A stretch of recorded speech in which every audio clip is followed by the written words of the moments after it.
ഇന്ന് പ്രത്യേകതയുണ്ട് പൂജകൾക്ക് എന്ന് നമ്മളെ തന്ത്രിമാരൊക്കെ അറിയിച്ചിരുന്നു. പ്രത്യേകതയുള്ള പൂജകൾ അവിടെ നടന്നുകൊണ്ടിരിക്കുകയാണ്. ഇപ്പോൾ ഭക്തർക്ക് താൽക്കാലികമായിട്ട് കടത്തിവിടാതെ പൂജകൾക്ക് ശേഷം ഏതാണ്ട് അരമണിക്കൂർ ചടങ്ങുകൾക്ക് ശേഷം മാത്രമാണ് ആളുകളെ അകത്തേക്ക് കയറ്റിവിടുക. അങ്ങനെ ഒരുപാട് പ്രത്യേകതകളുള്ള പൂജകൾ, നിത്യപൂജകൾ ഉണ്ട് എങ്കിൽ പോലും ഈ ദിവസങ്ങളിൽ വളരെ കൃത്യമായി തന്നെ ഭക്തിനിർഭരമായ ഒരുപാട് പൂജാവിധികൾ നടക്കുന്ന ഒരു ക്ഷേത്രം കൂടിയാണ് കൊല്ലൂർ മൂകാംബിക ക്ഷേത്രം. ചേട്ടന്മാരൊക്കെ നമ്മൾ നോക്കി ചിരിക്കുന്നുണ്ട്. രഞ്ജിത്ത്, അങ്ങോട്ടൊന്ന് പോയി നോക്കാം.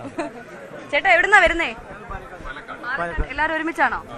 ആദ്യമായിട്ടാണോ? അല്ലല്ല, ഞങ്ങൾ എല്ലാ വർഷവും വരും. എല്ലാ വർഷവും വരും. അതെന്താ എല്ലാ വർഷവും വരുന്നേ? നവരാത്രിക്ക് ഇവിടെ വരുന്ന ഒരു സന്തോഷമാണ്. ഒരു ടീമായിട്ട് പാലക്കാട് എവിടുന്നാ? പാലക്കാട്. അപ്പം വർഷങ്ങളായിട്ട് വരുന്ന ആളുകളാണ്.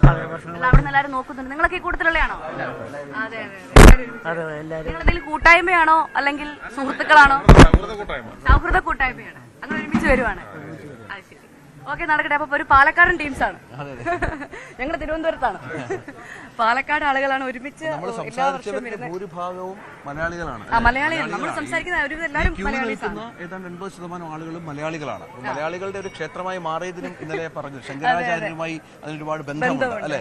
അത് വളരെ പ്രധാനപ്പെട്ട കാര്യമാണ്. അങ്ങനെ മലയാളികൾക്ക് ഏറെ ഇഷ്ടപ്പെട്ട ഒപ്പം അന്യ സംസ്ഥാനക്കാരായ ഒരുപാട് ആളുകളും വരുന്ന ഒരു വളരെ പ്രധാനപ്പെട്ട ക്ഷേത്രം കൂടിയാണ് ഇത് എന്നുള്ളതാണ്. അങ്ങനെ വളരെ ഭക്തിസാന്ദ്രമായ അന്തരീക്ഷത്തിൽ ഇന്നത്തെ നവമി ദിവസത്തിൽ, മഹാനവമി ദിവസത്തിൽ ഇവിടെ കാര്യങ്ങൾ മുന്നോട്ട് പോകുന്നു. ഉച്ചയ്ക്ക് 1:15 പുഷ്പരഥ യാത്രയ്ക്കായി കാത്തു നിൽക്കുകയാണ് ഭക്തജനങ്ങളെല്ലാം എന്നുള്ളതാണ്. ഇരട്ടക്കുട്ടികളാണോ ഇത്? ഇത് പേരെന്താ?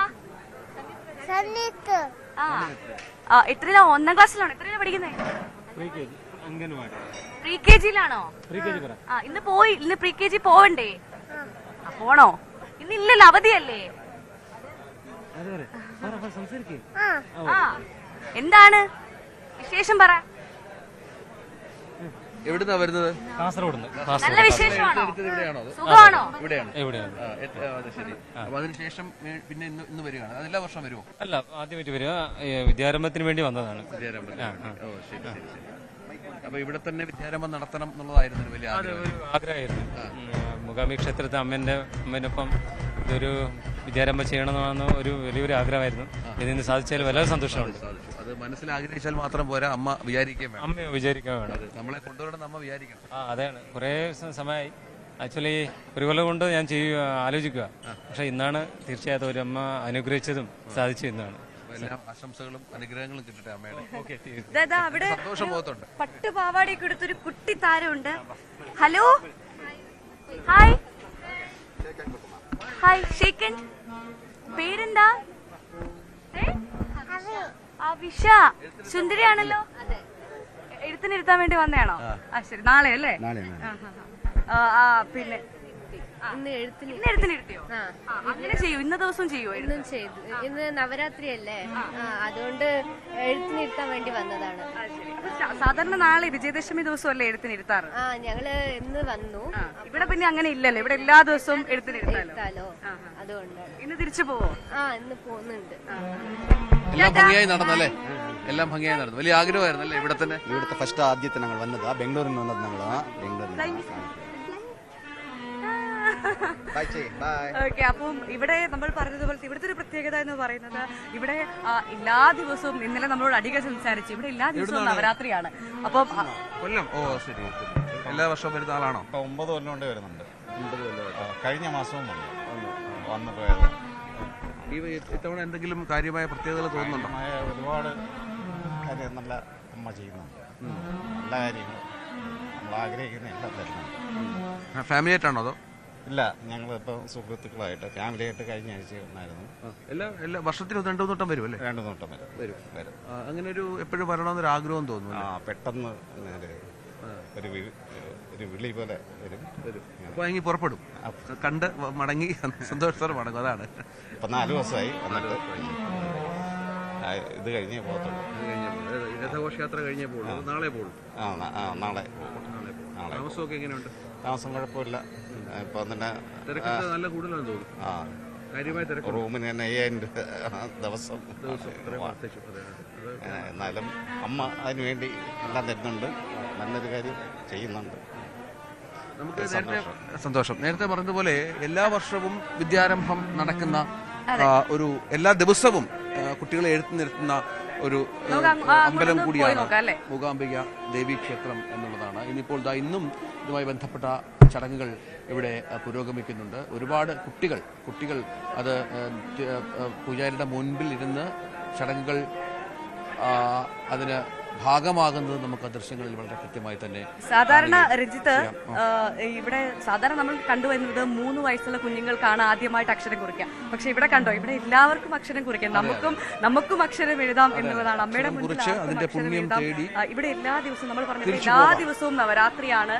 അതുകൊണ്ട് തന്നെ ഇവിടെ എല്ലാ ദിവസവും മറ്റ് ഒരു ക്ഷേത്രത്തിനും ഇല്ലാത്തൊരു പ്രത്യേകതയാണ് ഇവിടെ ഉള്ളത്. എല്ലാ ദിവസവും അക്ഷരം കുറിക്കാം എന്നുള്ളത്. നാളെയാണ് വിജയദശമി എങ്കിൽ കൂടി മൂകാംബിക അമ്മയ്ക്ക് എന്നും ഇത്തരത്തിലുള്ള വിദ്യാരംഭ ചടങ്ങുകൾ ഇവിടെ കുറിക്കും. അതിന് പ്രായമില്ല എന്നുള്ളതാണ്. എല്ലാവർക്കും അക്ഷരം എഴുതാം. സരസ്വതി നമസ്തുഭ്യം വരദേ കാമരൂപിണി വിദ്യാരംഭം കരിഷ്യാമി സിദ്ധിർഭവതു मे सदा अविद्या मूलनाशिन्यै विद्या अवयव मूर्तये सर्वविद्या प्रदायिन्यै मूकाम्बायै नमो नमः.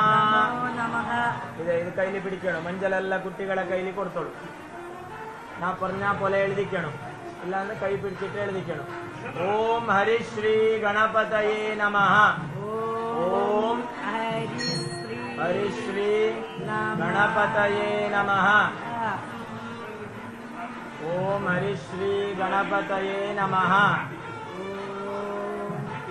ഹരിശ്രീ ഗണപതയേ നമഃ. ശ്രീ ഗുരുഭ്യോ നമഃ. ശ്രീ ഗുരുഭ്യോ നമഃ.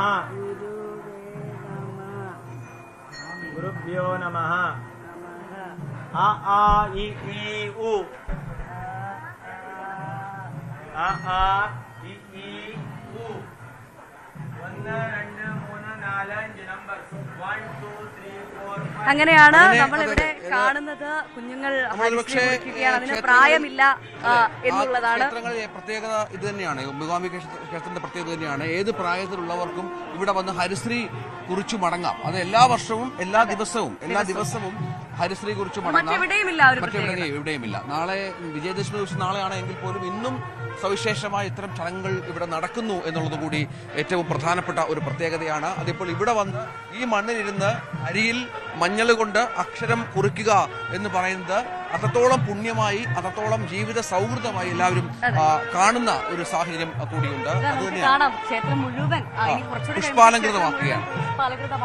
അതും നമ്മൾ പറഞ്ഞത് വളരെ പെട്ടെന്നാണ് ആ ഒരു ചടങ്ങുകൾ നടക്കുക എന്നുള്ളതാണ്. അങ്ങനെ ദേവീ മന്ത്രധ്വനികളാൽ മുഖരിതമാണ് കൊല്ലൂർ മൂകാംബിക ക്ഷേത്രം. നമ്മളിപ്പോൾ ക്ഷേത്രത്തിന്റെ മുൻപിലാണ് ഉള്ളത്. അഭൂതപൂർവമായ ഭക്തജന തിരക്ക് എന്ന് തന്നെ നമുക്ക് പറയാൻ സാധിക്കുന്ന സാഹചര്യമാണ് ഇവിടെയുള്ളത്. പതിവ് പോലെ തന്നെ നമ്മൾ പറഞ്ഞതുപോലെ തന്നെ കേരളത്തിൽ നിന്നുള്ള ഭക്തരാണ് ഇവിടെ കൂടുതലായിട്ടുള്ളത്. ഇതാ ഇവിടെ കുറച്ച് ചേട്ടന്മാരുണ്ട്. മലയാളീസ് ആണോ? എവിടുന്നാ വരുന്നേ? കണ്ണൂര്. ഞാൻ കോഴിക്കോടാണ് കേട്ടോ. ആഹാ, ആദ്യമായിട്ടാണോ നിങ്ങൾ? എല്ലാ വർഷവും ഉള്ള പോലെ തന്നെ തിരക്കൂടെ കാണുന്നുണ്ട്. പിന്നെ കൂടുതലാണോ? കൂടുതലാണ്. എല്ലാ വർഷവും കൂടുതലേ വരുള്ളൂ. മഴയൊരു പ്രശ്നമുണ്ടല്ലേ? മഴ ഇപ്പം ഈ സമയത്ത് മഴ ഉണ്ടാവാറുണ്ടെന്ന് പറഞ്ഞു കേട്ടിട്ടുണ്ട്. ചില സമയത്ത് ഉണ്ടാവാറുണ്ട്. 2 വർഷം കറക്റ്റ് കഴിഞ്ഞ വർഷം മഴയില്ല. കഴിഞ്ഞ വർഷം ഉണ്ടായില്ലേ? നിങ്ങൾ കുറെ മണിക്കൂർ ക്യൂ നിന്നോ? ഞങ്ങളൊരു 2-3 മണിക്കൂർ ക്യൂ നിന്നു. തൊഴുതു അല്ലേ? ഇന്ന് വൈകിട്ട് തിരിച്ചു പോകും. കണ്ണൂരുകാരാണ്. അങ്ങനെ എല്ലാ ജില്ലകളിൽ നിന്നും കണ്ണൂർ, കോഴിക്കോട്, കൊല്ലം, തിരുവനന്തപുരം എന്ന് വേണ്ട കേരളത്തിലെ എല്ലാ ജില്ലകളിൽ നിന്നുമുള്ള ഒരുപാട് ആളുകളാണ് ഇങ്ങോട്ടേക്ക് വരുന്നത്. അവരെല്ലാവരും ഇപ്പോൾ കുറെ ആളുകൾ കണ്ടോ, ദേവിയെ കണ്ട് തൊഴുതോ? രാവിലെ എത്ര മണിക്ക് വന്നായിരുന്നു? രാവിലെ 4 മണിക്ക്. 2-3 മണിക്കൂർ ക്യൂ വന്നു. 2 മണിക്കൂർ ക്യൂ എടുത്തു. ഇയാള് ഹരിശ്രീ കുറിക്കാൻ കൊണ്ടുവന്നെയാണോ? അല്ല, അടുത്ത വർഷമേ ഉള്ളൂ. അടുത്ത വർഷമുള്ളൂ. ആയിട്ടില്ല. ഇവിടുന്ന് ആയിരിക്കോ? അങ്ങനെയുള്ള ആഗ്രഹമുണ്ട്. ഒരാളാണല്ലേ? എത്ര വയസ്സായി? 1.5 വയസ്സ്. പേരെന്താ? റിഹാൻ ദേവ്. പറയാനായിട്ടില്ല. ആയിട്ടില്ല. ശരി. അപ്പൊ അതാണ്. അപ്പൊ നമുക്ക് ഇതൊക്കെയാണ് കൊല്ലൂർ മൂകാംബിക ക്ഷേത്രത്തിലെ ചടങ്ങുകൾ, നവരാത്രി ദിന ചടങ്ങുകളുമായി ബന്ധപ്പെട്ട വിശേഷങ്ങൾ. നമ്മൾ എന്തായാലും മഹാനവമിയും വിജയദശമിയും സമഗ്ര കവറേജാണ് പ്രേക്ഷകർ. അതെ, പ്രേക്ഷകർ നമ്മൾക്കൊപ്പം തുടരണം. നമ്മൾ സമഗ്ര കവറേജുമായി സമഗ്ര വിശേഷങ്ങളുമായി പ്രേക്ഷകർക്കൊപ്പം ഉണ്ടാകും. ഇവിടുത്തെ ഓരോ വിശേഷങ്ങളും തത്സമയം ഞങ്ങൾ പ്രേക്ഷകരിലേക്ക് എത്തിക്കും. ഇന്നത്തെ കാര്യം പ്രേക്ഷകർ മറക്കരുത്. 1:15 പുഷ്പരഥോത്സവമാണ്. ആ കാഴ്ച കൃത്യമായി ഞങ്ങൾ പ്രേക്ഷകരിലേക്ക് എത്തിക്കും. ഒരിക്കൽ കൂടി ന്യൂസ് 18ന്റെ എല്ലാ പ്രേക്ഷകർക്കും മഹാനവമി ആശംസകൾ. ഇങ്ങ് കൊല്ലൂരിൽ നിന്ന് മൂകാംബിക അമ്മയുടെ മണ്ണിൽ നിന്ന് നേരുകയാണ്. അപ്പൊ നമുക്കൊരു ഇടവേള പോകേണ്ട സമയമായി അല്ലേ? നമുക്ക് നേരെ ഒരു ഇടവേള പോകാം. അതിനുശേഷം തിരിച്ചു വരാം.